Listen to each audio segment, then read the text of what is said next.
All right, so we've got this stack of articles here all about David Schwartz, Yeah. and obviously a huge name in the crypto world, but Hmm. it's uh, it's how he got there that I find so fascinating. Right. Like all this work, decades of it, medical devices, national security, Well, before even getting to crypto. It's like right. he was on this quest to just collect expertise. I know it's pretty remarkable, isn't it? It really speaks to, that mindset of constantly learning, always adapting, Yeah, which in tech is essential. absolutely.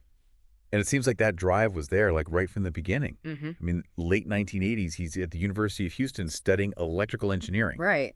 and decides to found his own company. Wow. Not just any company, though. He's tackling distributed computing, which Yeah. is a problem that we're still dealing with today. Yeah, most students are just trying to grasp the concepts, Yeah. but he's out there applying them, filing patents, building solutions.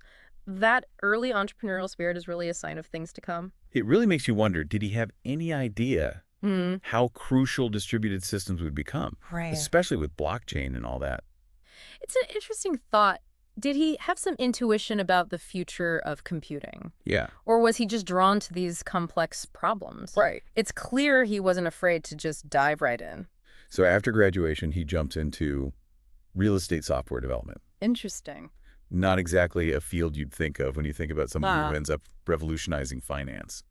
But think about the problem he was tackling. Okay. Analyzing property records to identify potential tax overassessments. Okay. You need a deep understanding of data analysis algorithms, Yeah. potentially even legal frameworks. Right. Those are really transferable skills, whatever the industry. Totally. And then, just when you think you have him figured out, Uh-huh. he co-founds a medical device company, Wow. developing technology to measure heart murmurs. Really? Talk about a leap. I see this as like a testament to his flexibility, his willingness to learn new domains.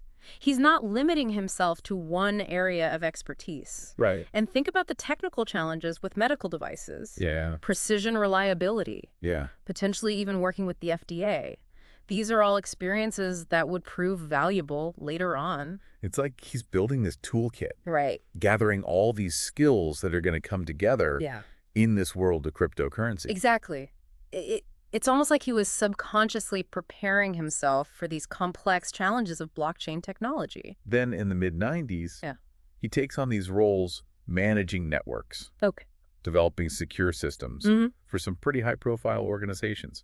CNN, the National Security Agency. Wow. Now we're seeing the pieces fall into place. Right. This is where his expertise in cryptography network security comes into focus. Yeah. Those are critical skills for somebody who's going to go on to lead the development of a new financial system. It's like he's unknowingly training for this role of chief cryptographer at Ripple, Yeah. years before cryptocurrency even exists. Right. It really highlights the unpredictable nature of a career in technology. Yeah. You just never know how those seemingly disparate experiences might connect and become relevant later on. Then comes 13 years at Webmaster Incorporated, Okay. starting as director of software development, eventually becoming CTO. Wow. That's a significant amount of time, and I imagine that really shaped his leadership style. Absolutely. You can't underestimate the value of that experience. Yeah. Leading teams, managing complex projects, making those strategic technical decisions. Right. All those skills you hone over years of practice. Mhm. And you can bet this experience prepared him for the challenges of leading a company Yeah. at the forefront of a technological revolution. So by the time he joins Ripple in 2011, he's not just this brilliant cryptographer, Right. but this seasoned leader with a really deep understanding of the tech world, all the complexities, and just how important adaptability is. And I think that's what sets him apart. He's not just the technical genius, but a visionary leader with this unique set of experiences that have prepared him for this moment. Okay, so we've established that David Schwartz has a pretty fascinating and diverse background. But what exactly is Ripple, and how does the XRP Ledger fit into all this? So Ripple aims to revolutionize the global financial system using blockchain technology. Okay. Their key innovation is the XRP Ledger, which allows for fast, low-cost international payments. Okay. Now, it uses a distributed ledger like Bitcoin, Right. but there are some key distinctions. For Correct. example, the XRP ledger relies on a consensus mechanism Mm. that is significantly faster and more energy efficient than Bitcoin's proof of work. So it's targeting a different use case than Bitcoin. Right. Focusing on streamlining global payments rather than being like a store of value. Exactly. And Schwartz, as chief cryptographer, was deeply involved in creating this pretty groundbreaking technology. Precisely. And this is where his unique blend of skills and experiences really shines. Yeah. He's not just a theorist, he's a builder and a leader who can guide a team to bring this complex vision to life. But as we know, the world of cryptocurrency is rarely smooth sailing. Oh, yeah. Even somebody at the forefront like David Schwartz can find himself navigating some pretty choppy waters. And those challenges are exactly what we'll explore next. Okay. The controversies, the legal battles, and the regulatory hurdles Right. that have shaped not only Schwartz's journey, but the entire crypto landscape. All right. Bring it on. Ha.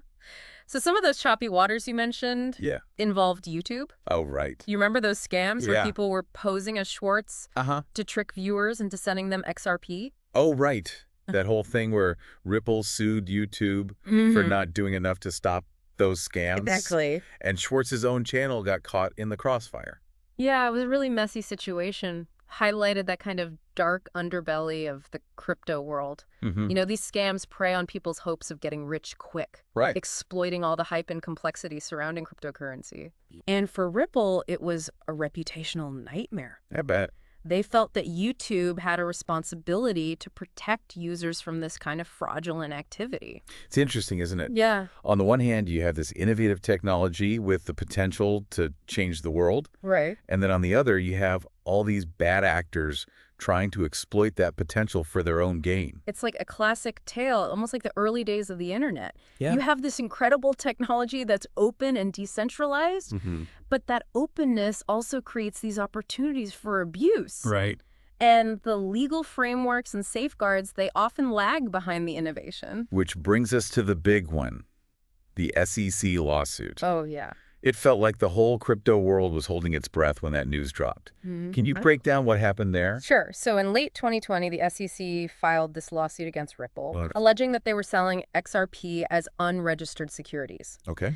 Essentially, they were arguing that XRP was more like a stock than a currency, and therefore it was subject to the same regulations as any other security offered to the public. And this is where things get really complex, right? Absolutely. Because the whole classification of cryptocurrency is still this gray area. Totally.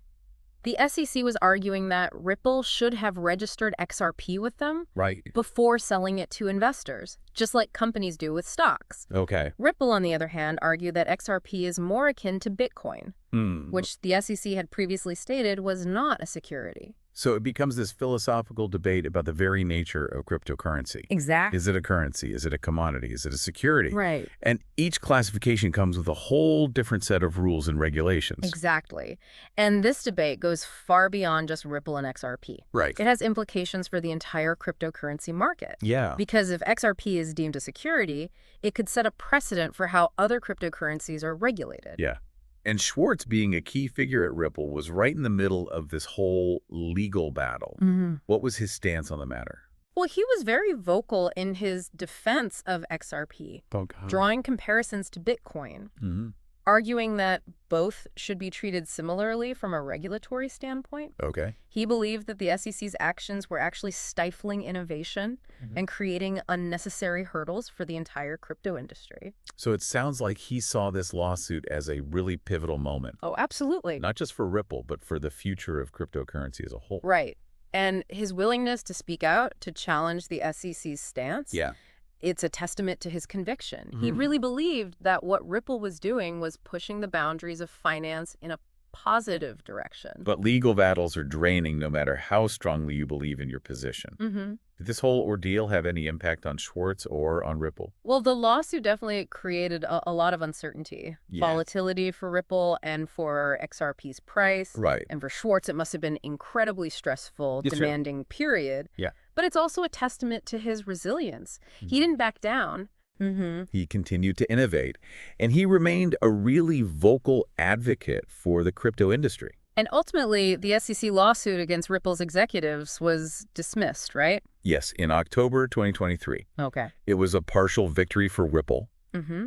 While the SEC hasn't completely backed down from their stance on XRP, Right. the dismissal of the claims against the executives was a significant development. Okay. It could potentially signal a shift in the SEC's approach to regulating cryptocurrencies. It's almost as if the legal system is struggling to keep pace I know. with this rapid evolution of technology. Right. The rules are being written in real time, Yeah. which creates both opportunities and challenges. And that's the environment that David Schwartz seems to thrive in. Right. He's a problem solver, an innovator, someone who's not afraid to push the boundaries. Yeah. He's comfortable operating in the gray areas, Right. navigating uncertainty. Yeah. And that's a valuable trait in any leader, Yeah. especially in this fast-paced world of technology. It makes you wonder, looking at his whole career, if all these diverse experiences, the triumphs, the challenges, were somehow preparing him for this moment in history, Right. for the rise of cryptocurrency and this fight to define its place in the world.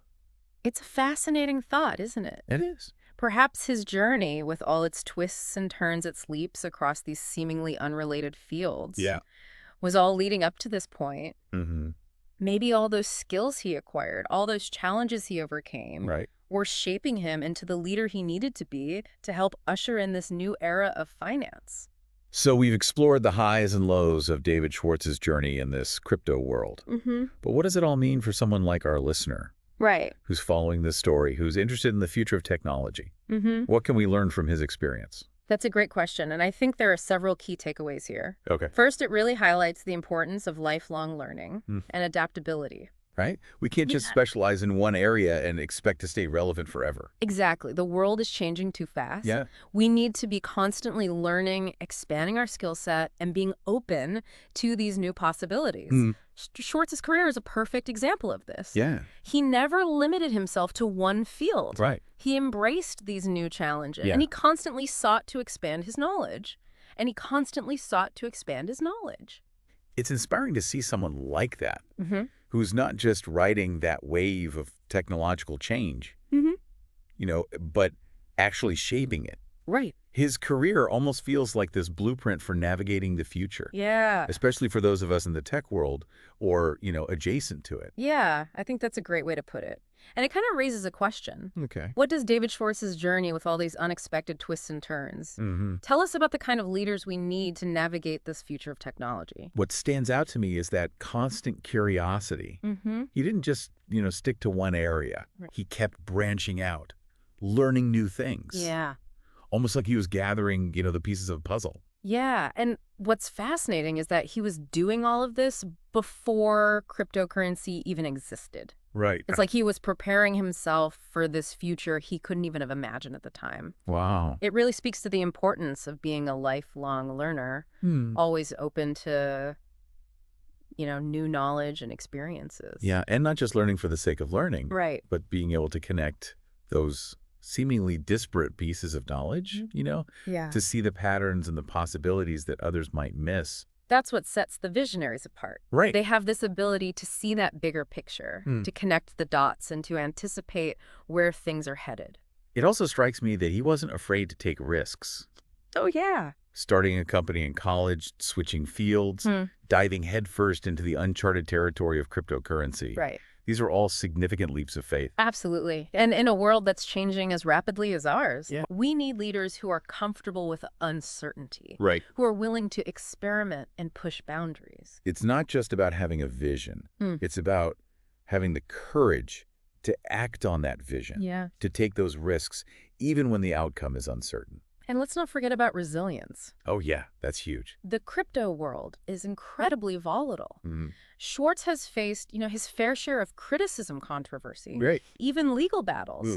And yet he's never wavered in his belief in the power of this technology. It makes you think about all the challenges we're facing, Yeah. not just in tech, but in, every aspect of our lives. That ability to adapt, to bounce back from setbacks, Right. to learn from those experiences. These are essential skills for navigating a world that's in constant flux. Schwartz's journey, with its triumphs and its setbacks, its unexpected turns, is this powerful reminder that the future is not something that just happens to us. We have the power to shape it, to be active participants in creating the world we want to live in. So what does all of this mean for our listener? Right. Who's, taking the time to go on this deep dive with us? I think David Schwartz's story offers these valuable lessons for all of us, regardless of our field or our career aspirations. Yeah. It's a call to action, to be curious, to be adaptable, to be resilient, and to never stop exploring new possibilities. And to remember that the future of technology, the future of our world, isn't predetermined. It's being shaped right now by individuals like David Schwartz. Yeah. And by each and every one of us. So as you continue your own journey, keep learning, keep exploring, keep pushing the boundaries, and who knows, maybe you'll be the next pioneer to leave your mark on the world. That's a great note to end on. Thanks for joining me on this fascinating deep dive. My pleasure. Into the world of David Schwartz. Until next time, keep diving deep.